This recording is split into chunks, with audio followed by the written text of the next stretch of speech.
3 de la madrugada del viernes 20 de febrero de 2026, un penal de máxima seguridad en el Estado de México.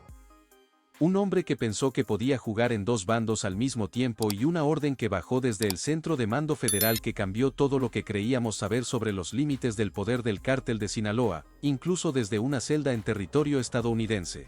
Lo que voy a contarte hoy no es el decomiso de un cargamento en la sierra ni la caída de un capo en una balacera sobre la carretera. Es algo que incomoda mucho más. Es la historia de cómo un hombre encerrado en el Centro Federal de Readaptación Social número 1, el penal del Altiplano en Almoloya de Juárez, creyó que podía venderle información sensible al gobierno mexicano para comprar su libertad y cómo esa decisión lo firmó en menos de 48 horas, porque hay algo que Damaso López Serrano, el Miniag, olvidó completamente. En el mundo en el que él operó toda su vida, la traición tiene fecha de vencimiento y esa fecha nunca la decide el traidor. Antes de entrar al operativo, necesito que dimensiones la escala de lo que está en juego aquí. Estamos hablando de un hombre que no era un sicario de segunda fila. El Mini es el hijo de Damaso López Núñez, conocido como el Licenciado, quien fue durante años uno de los operadores más cercanos a Joaquín El Chapo Guzmán dentro del cártel de Sinaloa. Cuando el Chapo cayó y fue extraditado a Estados Unidos en enero de 2017, el vacío de poder generó una guerra interna brutal. El licenciado intentó disputar el control de la organización directamente contra los Chapitos, los hijos de Guzmán. Perdió, se entregó a las autoridades estadounidenses y dejó a su hijo al Miniac, cargando con la herencia de un apellido que para algunos sectores del cártel era sinónimo de traición. El Miniac fue detenido en 2017, mismo año en que su padre se entregó. Desde entonces, lleva casi una década en el sistema penitenciario federal mexicano. Una década encerrado viendo cómo los Chapitos consolidaban su poder, cómo el apellido de su padre se convertía en una sentencia y cómo sus opciones para salir libre se reducían con cada año que pasaba. En ese contexto, lo que hizo tiene una lógica retorcida, pero comprensible.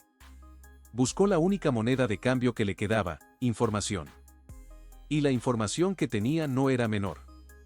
Como exoperador del cártel de Sinaloa, el Minil guardaba en su cabeza rutas de trasiego activas, nombres de operadores que todavía estaban en la calle coordinando cargamentos y detalles sobre movimientos internos del cártel que la inteligencia federal llevaba años intentando confirmar. Eso para alguien desesperado por reducir su condena era la carta más valiosa del mazo. El problema es que jugarla significaba firmar su propia sentencia de muerte y él lo sabía o creía poder controlarlo. Lo que no calculó fue la velocidad con la que esa información viaja dentro de un sistema tan poroso como el penitenciario mexicano. No existe celda en este país lo suficientemente aislada como para que un secreto sobreviva si hay dinero de por medio, y en el altiplano, como en cualquier penal federal, hay guardias que cobran por mirar para otro lado, por pasar un celular, por entregar un mensaje. Esa corrupción institucional que tanto nos indigna fue exactamente el canal que usó el Mini Ligue para filtrar su chivatazo, y fue también el mismo canal que lo delató. Antes de contarte cómo se armó el operativo que terminó con él, necesito pedirte algo. Si este tipo de análisis te aporta información que no encuentras en otro lado, si sientes que aquí no te dan versiones suavizadas, sino la estructura real de los eventos, dale al botón de suscripción ahora mismo, activa la campanita también, porque lo que viene en los próximos días sobre la reorganización del cártel de Sinaloa y la posición de los Chapitos es información que no querrás perderte. El audio llegó a Inteligencia Federal de una forma que todavía genera preguntas dentro de los propios cuerpos de seguridad. No fue una intercepción tecnológica de alto nivel. Fue mucho más simple y mucho más perturbador. Un celular de gama media, posiblemente pasado durante una visita o filtrado dentro del penal a través de uno de los canales corruptos que ya mencioné fue el instrumento que usó el Miniac para grabar y enviar el mensaje. El audio era claro, sin ruido de fondo excesivo, sin distorsión. Grabado con calma, con la precisión de alguien que había ensayado lo que iba a decir. En el audio, el Miniac hablaba, nombraba rutas, mencionaba puntos de entrada en la frontera norte que el cártel de Sinaloa seguía usando bajo el control de los Chapitos. Mencionaba nombres, operadores activos, personas que en ese momento estaban coordinando movimientos en Sonora, en Sinaloa, en Baja California. Y mencionaba algo más, algo que para cualquier analista de inteligencia vale más que todas las rutas y todos los nombres juntos, traiciones internas, movimientos de dinero irregulares dentro de la propia estructura que sugerían que no todos los que operaban bajo la bandera de los Chapitos les eran completamente leales. El mensaje fue interceptado por inteligencia federal antes de llegar a su destino original. No tardó en llegar al escritorio de Omar García Harf. Para Harf, este audio no era solo una pieza de información operativa, era una confirmación de algo que la inteligencia ya sospechaba, que el Minilac llevaba tiempo intentando negociar su salida, que ya había habido contactos previos con funcionarios penitenciarios y que la red que lo conectaba con el exterior desde adentro del altiplano era más sofisticada de lo que se había pensado. El audio no solo comprometía a los chapitos, comprometía al propio sistema carcelario. Pero había un problema mayor. Si el audio había llegado a inteligencia federal, existía la posibilidad concreta de que también hubiera llegado o que fuera a llegar a oídos de personas leales a El Chapo o a los Chapitos, con presencia dentro del mismo penal o con contactos en la administración penitenciaria. En ese escenario, dejar al Miniac dentro del altiplano sin actuar de inmediato era dejarlo expuesto. Y un Minilic silenciado desde adentro. Antes de que el gobierno pudiera extraer toda la información que tenía, era un Miniac que ya no servía ni como fuente de inteligencia, como evidencia viva de la corrupción del sistema. Harf tomó la decisión esa misma noche. No esperó al amanecer. A las 2:45 de la madrugada del viernes 20 de febrero activó el protocolo que en el lenguaje operativo federal se traduce como intervención de neutralización interna. 40 elementos del ejército mexicano, específicamente del Grupo Aeromóvil de Fuerzas Especiales, los GAFE, recibieron la orden de desplazarse al altiplano con autorización judicial y coordinación directa con la Secretaría de Seguridad y Protección Ciudadana. No fue un operativo improvisado. Llevaba horas de planeación concentrada ejecutadas en tiempo real mientras el audio todavía circulaba por los canales de análisis. Quiero que visualices el altiplano para entender por qué este tipo de operativo es tan complejo. El Centro Federal de Readaptación Social número 1 en Almoloya de Juárez no es una prisión convencional, es una estructura diseñada específicamente para contener a personas consideradas de alto riesgo extremo, muros de concreto reforzado, sistemas de detección de movimiento en cada pasillo, celdas individuales con vigilancia permanente, protocolos de aislamiento que en teoría hacen imposible la comunicación no autorizada entre internos. En teoría, la realidad es que el Chapo escapó 2 veces del sistema penitenciario mexicano. La primera en 2001 del penal de Puente Grande, la segunda en 2015, precisamente del altiplano por un túnel de 1,5 de longitud. Que el Minilac tuviera acceso a un celular dentro de una celda de máxima seguridad en ese mismo penal no es una anomalía extraordinaria. Es la demostración de que la corrupción dentro de las instalaciones penitenciarias federales no es un problema que se resuelve con muros más gruesos. Los GFs entraron al penal a las 3 de la mañana exactas, 40 elementos con equipo de visión nocturna, escudos balísticos y fusiles FX-05 Shukoati. El módulo donde el Minilac estaba alojado fue parcialmente evacuado antes del ingreso del contingente. Las celdas adyacentes a la suya fueron selladas. Los pasillos del módulo de máxima seguridad quedaron bloqueados en ambos extremos. Los guardias de turno fueron reemplazados por elementos del ejército en los puntos clave de acceso. Todo esto en un lapso menor a 20 minutos desde el ingreso inicial al perímetro del penal. La operación dentro del módulo avanzó por los corredores en formación de cuña. 2 elementos adelante con escudos, 4 atrás cubriendo ángulos laterales sin luz artificial más allá de la iluminación de emergencia del pasillo. Los dispositivos de visión nocturna convirtieron el corredor en una secuencia de tonos verdes donde cada movimiento era visible. Y hubo movimiento. El Miniac fue alertado. No está confirmado si fue por ruido por un guardia que le filtró información en los minutos previos al despliegue o si fue simplemente el instinto desarrollado durante años en un ambiente donde la supervivencia depende de detectar cambios antes que los demás. Lo que sí está documentado es que cuando el primer equipo llegó frente a su celda, el Miniac no estaba en la posición esperada, estaba en el ángulo más alejado de la puerta y había algo en su mano. No fue un arma de fuego. En el contexto de una celda de máxima seguridad, las opciones son limitadas, pero un objeto improvisado en las manos de alguien con entrenamiento y con la desesperación de quien sabe que lo que viene no es bueno, puede ser suficientemente peligroso para justificar una respuesta de fuerza. El procedimiento en ese punto ya no admite negociación prolongada. La orden que bajó desde el centro de mando donde Harfuch coordinaba el operativo fue directa: neutralizar. No voy a romantizar lo que ocurrió después. Esto no fue una película de acción con diálogos dramáticos y cámara lenta. fue la ejecución de un protocolo en un espacio cerrado con un individuo que representaba un riesgo activo y una ventana de tiempo que se cerraba por el riesgo de que la situación escalara o de que la información del operativo se filtrara antes de su conclusión. El mini le agotado en su celda. El cuerpo quedó en el suelo del módulo de máxima seguridad del altiplano. Los soldados aseguraron el perímetro inmediato. El módulo completo fue acordonado. Desde afuera del penal nadie sabía nada todavía. La operación había durado menos de 25 minutos desde el primer ingreso hasta la neutralización.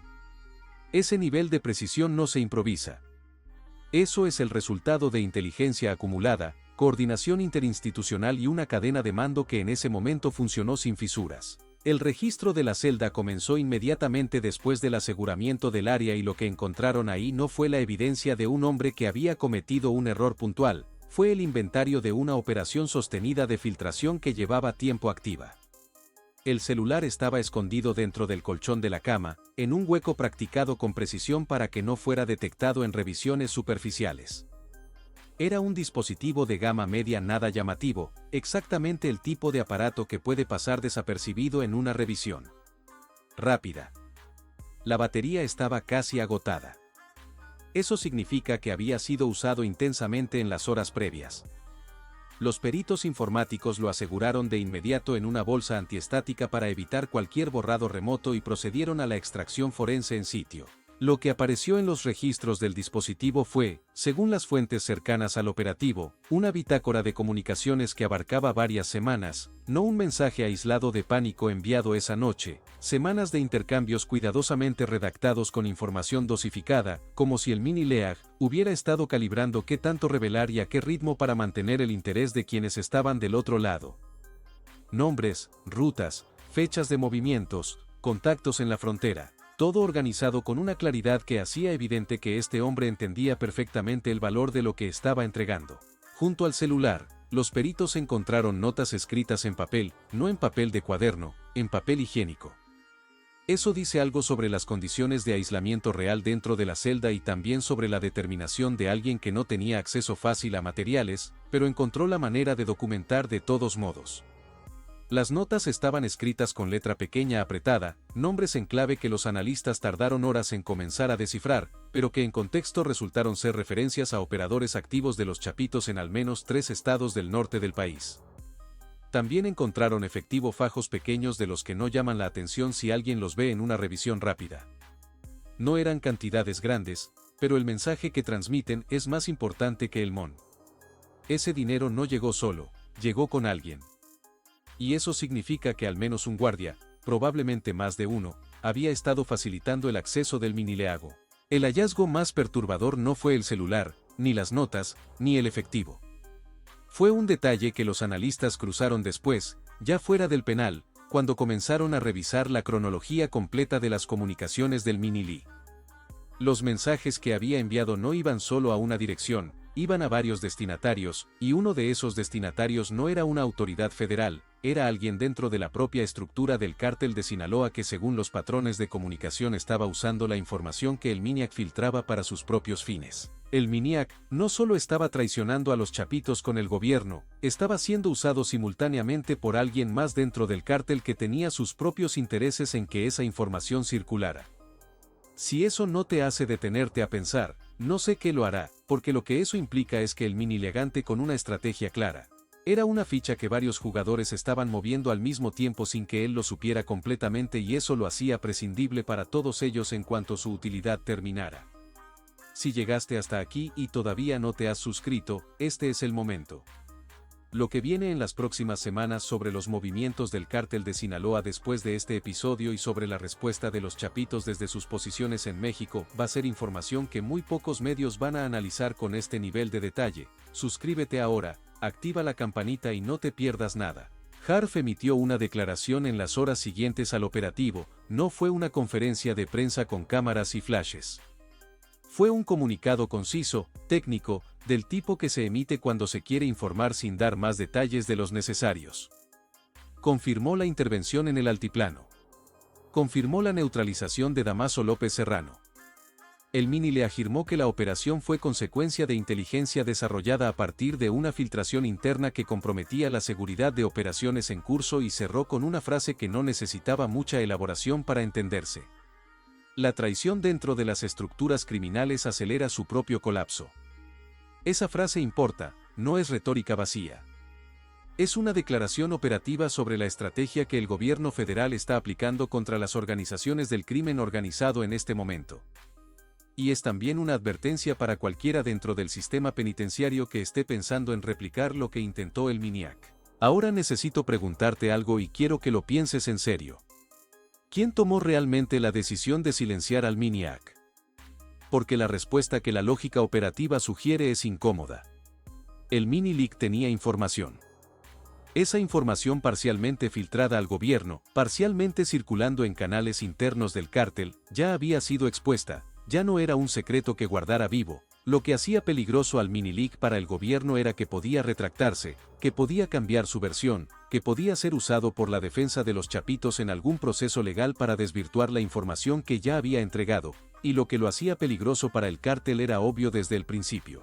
Hay una pregunta que los investigadores que participaron en el operativo todavía no han respondido públicamente: ¿quién dentro del altiplano facilitó el acceso que permitió al Mini operar ese canal de comunicación durante semanas sin ser detectado antes? Porque ese canal no apareció de la nada la noche del 19 de febrero, llevaba tiempo funcionando. Y si llevaba tiempo funcionando dentro de un penal de máxima seguridad, eso significa que alguien dentro del sistema penitenciario lo sabía o lo permitía, o ambas cosas. Los guardias que fueron identificados como parte de la red de corrupción que facilitó el acceso del Mini-Leak al celular y al canal de comunicación fueron detenidos en las horas posteriores al operativo. Sus cuentas bancarias están siendo auditadas, sus comunicaciones de los últimos 6 meses están siendo revisadas. Pero la pregunta real no es cuántos guardias estaban involucrados, la pregunta real es si había alguien más arriba en la cadena de mando penitenciaria que también estaba al tanto y recibiendo una parte de los beneficios. Porque si la corrupción en el altiplano llega hasta ese nivel, entonces el problema no es un guardia que pasó un celular a cambio de un soborno. El problema es estructural. Es la misma lógica que vemos en las extorsiones de policías en Michoacán, en los mandos que reciben una tajada de los operativos ilegales de sus subordinados, en el sistema que se alimenta de sí mismo, generando las condiciones perfectas para que las organizaciones criminales operen desde adentro de las instituciones que supuestamente las contienen. Y ahí es donde la historia del Mini-Leak deja de ser la historia de un hombre y se convierte en el espejo de un sistema. Un hombre que entró al sistema penitenciario federal como detenido de alto perfil y en 9 años de reclusión construyó una red de contactos internos lo suficientemente sólida como para operar un canal de filtración de información durante semanas sin ser detectado. Eso no es el fracaso de un guardia, eso es el fracaso de un modelo de contención que desde su diseño tiene grietas por las que la corrupción entra sin pedir permiso. El cártel de Sinaloa pierde con esto a un operador que, aunque estaba físicamente encerrado, todavía representaba un depósito de información potencialmente peligroso para la organización. Desde la perspectiva de los chapitos, el Miniac ya era un problema desde la época en que su padre, el licenciado, se enfrentó a ellos por el control de la organización. La posibilidad de que el Mini-Leak usara esa información para negociar con el gobierno era una amenaza latente que habían estado tolerando, porque el sistema penitenciario mexicano paradójicamente funciona como una especie de protección para ciertos detenidos de alto perfil. Mientras estás encerrado y eres de alto perfil, tienes cierta visibilidad que dificulta que te hagan desaparecer sin que alguien pregunte. Esa visibilidad desapareció en el momento en que el Miniac activó el canal de filtración. Porque en ese momento dejó de ser un detenido de alto perfil bajo custodia del Estado y se convirtió en una amenaza activa que el propio Estado tenía razones para neutralizar. Y eso, en el contexto del crimen organizado en México, es el escenario más peligroso que existe. Hay algo que quiero que te lleves de este análisis más allá de la secuencia del operativo. El Miniac no era un idiota. Era alguien con años de experiencia en una organización criminal compleja, con conocimiento profundo de cómo funcionan los sistemas de inteligencia, de cómo se detectan las filtraciones, de cuáles son los riesgos de cada movimiento y aún así tomó la decisión de activar ese canal. Lo que eso dice sobre el nivel de desesperación que genera una condena de las características que él enfrentaba, es algo que ningún análisis puramente operativo puede capturar. Completamente. 9 años encerrado, viendo cómo el mundo en el que operó se reorganiza sin él, viendo cómo los chapitos consolidan un poder que en parte se construyó sobre las ruinas del sector de la organización que su padre representaba, calculando que la única salida posible era exactamente la que tomó y calculando mal, porque el sistema que quería usar para salir fue el mismo que lo terminó eliminando. Eso no es justificación, es contexto. Y el contexto importa si queremos entender por qué este tipo de situaciones se repite. Porque hay personas dentro del sistema penitenciario que toman decisiones similares. ¿Y por qué la respuesta del Estado mexicano a esas decisiones tiene las características que tiene? Porque lo que pasó en el altiplano en la madrugada del 20 de febrero no resuelve nada estructuralmente. Cierra un caso, elimina una variable, pero deja abiertas todas las preguntas que importan de verdad. ¿Cuántas celdas en los penales federales mexicanos tienen en este momento canales de comunicación activos similares al que operó el MINAGE? ¿Cuántos detenidos de alto perfil están dosificando información sensible para negociar beneficios penitenciarios usando redes de guardias corruptos que nadie ha detectado todavía? ¿Cuántas de esas comunicaciones ya han llegado a oídos de las organizaciones criminales correspondientes y ya generaron respuestas que nosotros no estamos viendo todavía? Y la pregunta que más me inquieta de todas, ¿cuántos operativos como el del altiplano ocurren sin que el público se entere, sin que haya un comunicado de HARF, sin que la secuencia de eventos llegue a ser analizada por alguien? Porque si este llegó a ser conocido es en parte porque la escala del operativo, 40 elementos del ejército entrando a un penal federal de máxima seguridad en mitad de la noche, es difícil de mantener completamente en silencio. Pero hay otros que no tienen esa escala y que terminan registrándose simplemente como una muerte en custodia atribuida a causas naturales o a conflictos entre internos. El sistema carcelario mexicano reporta decenas de muertes de internos al año en circunstancias que generan más preguntas que respuestas. Y la mayoría de esas preguntas nunca encuentran un análisis serio porque los recursos y el acceso necesarios para hacerlo simplemente no existen o no se utiliza. Lo que sí existe y lo que este caso deja absolutamente claro es que la frontera entre el sistema penitenciario y las organizaciones criminales que ese sistema supuestamente contiene, es mucho más porosa de lo que cualquier comunicado oficial está dispuesto a reconocer. El Mini no construyó su canal de comunicación con magia, lo construyó con dinero, con tiempo y con la colaboración de personas que deberían haberlo impedido, y esas personas no actuaron solas, actuaron dentro de un sistema que les generó las condiciones para hacer. HARF cerró el comunicado con una frase que ya mencioné. La traición interna acelera el colapso de las organizaciones criminales. Técnicamente es correcto. Cada vez que alguien de una organización criminal decide negociar con el Estado, eso genera desconfianza, genera purgas internas, genera inestabilidad. Desde esa perspectiva, el chivatazo del MINIAC, aunque terminó con su vida, probablemente ya generó consecuencias dentro de la estructura de los chapitos que todavía no son visibles, pero que van a manifestarse en las próximas semanas o meses. Pero hay otra lectura de esa frase que Harfuch no hizo explícita y que vale la pena considerar. La traición interna también acelera el colapso cuando ocurre dentro de las instituciones del Estado. Cuando un guardia penitenciario facilita el acceso a un celular dentro de un penal de máxima seguridad, eso es traición interna. Cuando un mando dentro del sistema penitenciario recibe una parte de los beneficios de esa corrupción, eso es traición interna. Y cuando esa traición interna permite que una organización criminal opere desde adentro del sistema que supuestamente la contiene, el colapso que se acelera no es solo el de la organización criminal. Si este análisis te parece el tipo de contenido que vale la pena tener en tu feed, ya sabes lo que tienes que hacer. Suscríbete, activa la campana, comparte el video con alguien a quien le interesa entender qué está pasando realmente con la seguridad en México, más allá de los titulares y los comunicados oficiales. Aquí no vendemos versiones simplificadas. Aquí analizamos la estructura completa de los eventos porque es la única manera de entender hacia dónde van las cosas. Lo que pasó en el altiplano en la madrugada del 20 de febrero es un episodio cerrado. Un hombre tomó una decisión. Esa decisión tuvo consecuencias y el sistema respondió con la velocidad y la contundencia que tiene cuando decide hacerlo. Pero los sistemas que hicieron posible tanto la decisión del MINIAC como la respuesta del Estado siguen exactamente igual que antes. Los guardias corruptos que sobrevivieron al operativo siguen trabajando en algún penal federal. Las redes de comunicación informal que existen dentro de los módulos de máxima seguridad siguen funcionando. Y en alguna celda de algún penal federal mexicano en este momento, alguien está pensando si tiene suficiente información para hacer el mismo cálculo que hizo el Mini League y si puede hacerlo mejor.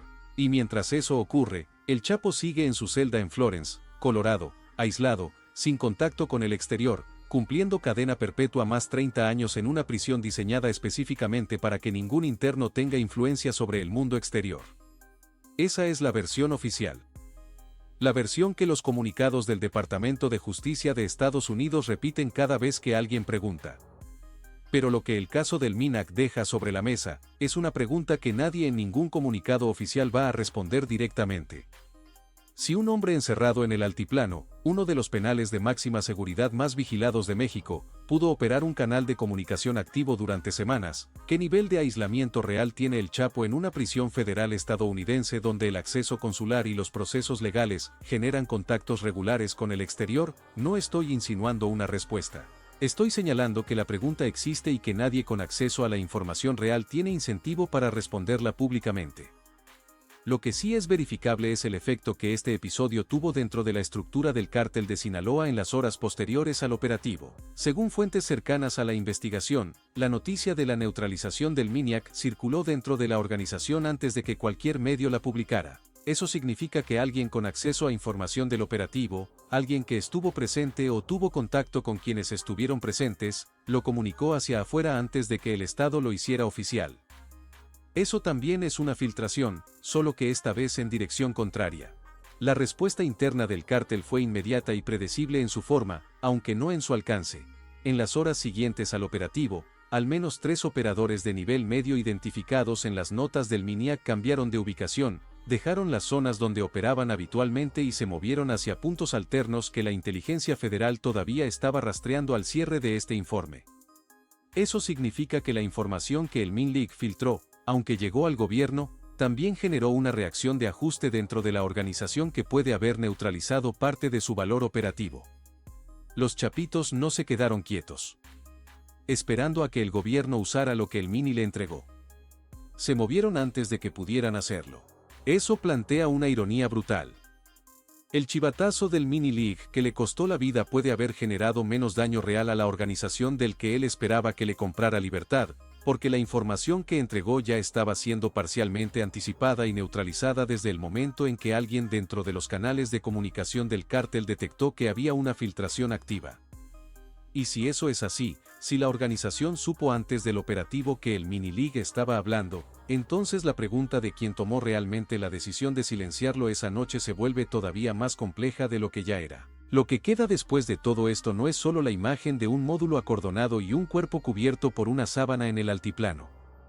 Lo que queda es la evidencia de que el espacio entre el crimen organizado y las instituciones del Estado mexicano es tan pequeño en algunos puntos que los operativos que se presentan como confrontación directa entre ambos son con frecuencia el resultado de dinámicas internas que los propios actores no controlan completamente. El MINIAC no cayó porque el Estado fuera más inteligente que él, cayó porque el sistema en el que intentó moverse era tan poroso en todas las direcciones que la información que él pensaba controlar terminó llegando a demasiados lugares al mismo. Y eso debería generarte incomodidad, no por lo que le pasó al MINIAC, sino por lo que implica para cualquier proceso serio de combate al crimen organizado en este país. Porque si los canales de corrupción dentro de los penales federales son lo suficientemente sólidos como para sostener operaciones de filtración durante semanas y lo suficientemente porosos como para que esa misma información viaje en varias direcciones simultáneamente, sin que nadie la controle completamente, entonces la pregunta no es si el Estado ganó esta batalla. La pregunta es si el campo de batalla es lo que creemos que es. La respuesta que el sistema tiene para esa persona debería ser lo suficientemente clara después de lo que pasó en el altiplano. Pero la claridad de la respuesta no elimina la desesperación que genera la pregunta.